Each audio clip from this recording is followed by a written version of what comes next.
Come in. Hello, Hello? Stephanie. Yes. My name is Jamie, and I'm going to be your nurse today. Hello. Hello. You doing okay today? Well, I'm doing okay, yes. Okay. Yes. All right. And what is the reason for your visit today? Well, Jamie, I'm a little embarrassed to talk to you about this, but I guess that's why I'm here, so I might as well get it over with. For the past few months, I've noticed a lot of leaking when I cough, sneeze, laugh. It's just everywhere. I mean, to the point where I'm having to wear several pads, change pads several times a day. I've had to see my primary physician several times throughout the past few months for reoccurring urinary tract infections. I'm just urinating all the time. I feel like I'm living in the bathroom. And the worst part of it all, my husband thinks, is I'm having painful intercourse. So you gotta help me, or I'm gonna have to kill my husband. Okay. Well, we're gonna find out what's going on today. Okay. Okay. Hopefully, get to the bottom of I what's hope so. causing all of I these really problems. hope so. I do. Okay. All right. And about how long has this been going on? I've noticed it more in the past 2 to 3 months. Okay. And it's gotten progressively worse, or has it let Major. up for a little while and then gotten Um, better over again? It's progressively worse. It is. Okay. I've noticed on the days I drink a lot of caffeine. I'm a nursing student, have 3 children and a husband, so I need all the help I can get for his energy. So I drink sodas a lot. Okay, and what's a lot? Maybe 10 cups. 10 cups or per day? More a day or so. Yeah. Okay, Yeah. and how much is your water intake per day? Does the water that's in my coffee count? No. Oh, well, I probably don't have any water intake.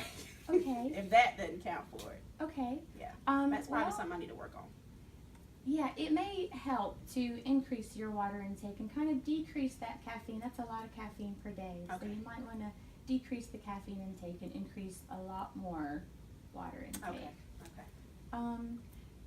Your symptoms.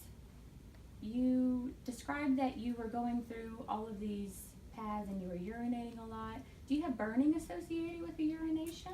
Well, when I have the urinary tract infections, like I said, I've had several in the past few months. So But I when mean- I have but just generally, no, ma'am, no Right. burning, no. Okay. No. And about how much would you say you go through as far as Oh the gosh, pads? maybe at least 7 a day. I mean, it's awful. No Okay. odor to the urine as long Okay. as I don't have a urinary tract infection. But it's just, I mean, I can laugh at something, and I love to laugh. So it's like I can't even, feel comfortable in crowds because I don't know if I'm gonna have an accident. So I need help. I really do. Okay. Yes.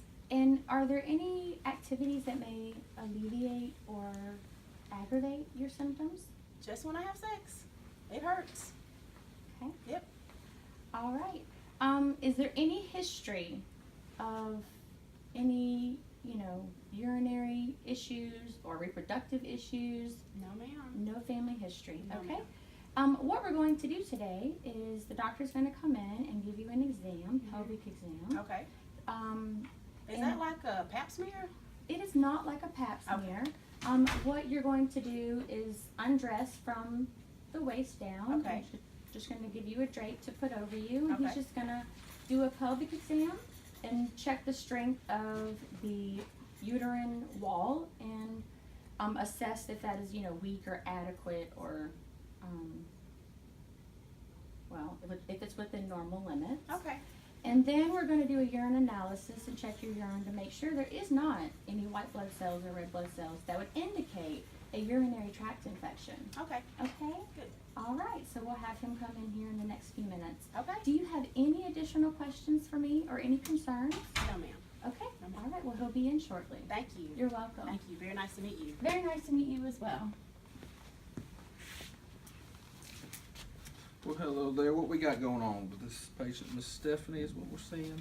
Yes, she is having difficulty for 2 to 3 months. She has painful intercourse. She has recurring urinary tract infections, and she seems to be going through a lot of maxi pads because she says she laughs and she sneezes, and when she does that, then she urinates.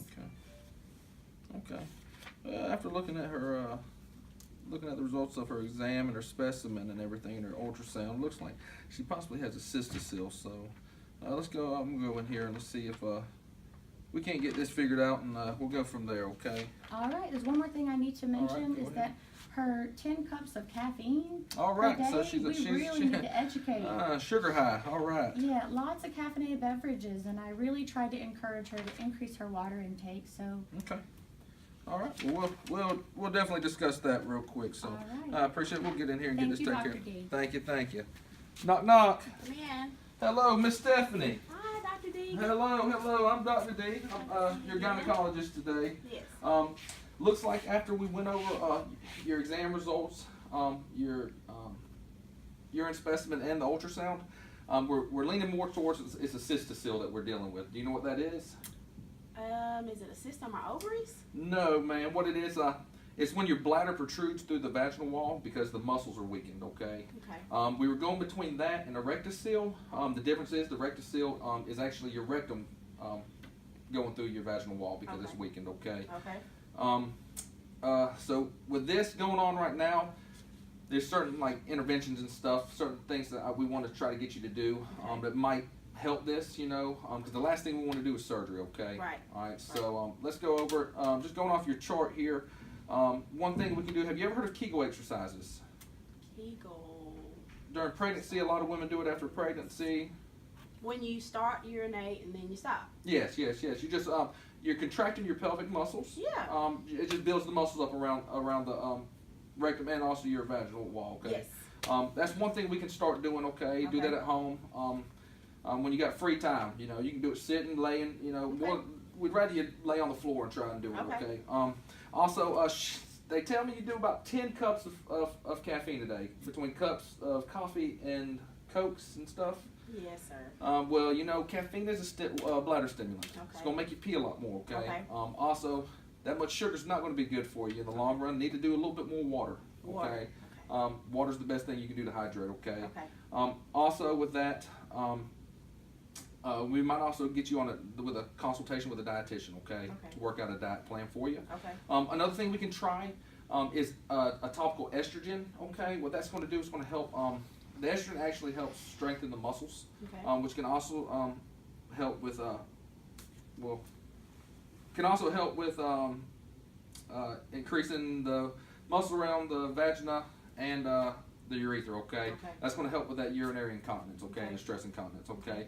Have you ever heard of actual cone therapy, vaginal cone therapy?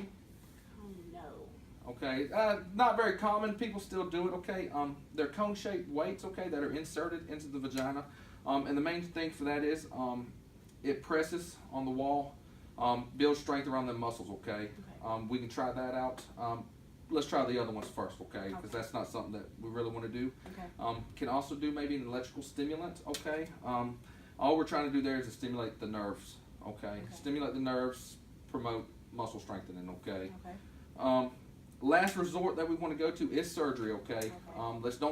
Let's try these first Yes. before we go into surgery. But if we do have to do surgery, there's three different types of surgeries, okay? Okay. One being we can do a sling, a Okay. bladder sling. Okay. We can also do a bladder suspension, okay? The Okay. third is an insertion of an actual injection of a bulking agent into the urethral wall that actually provides resistance of the urine flow, okay? Makes it a little harder for the urine to get through.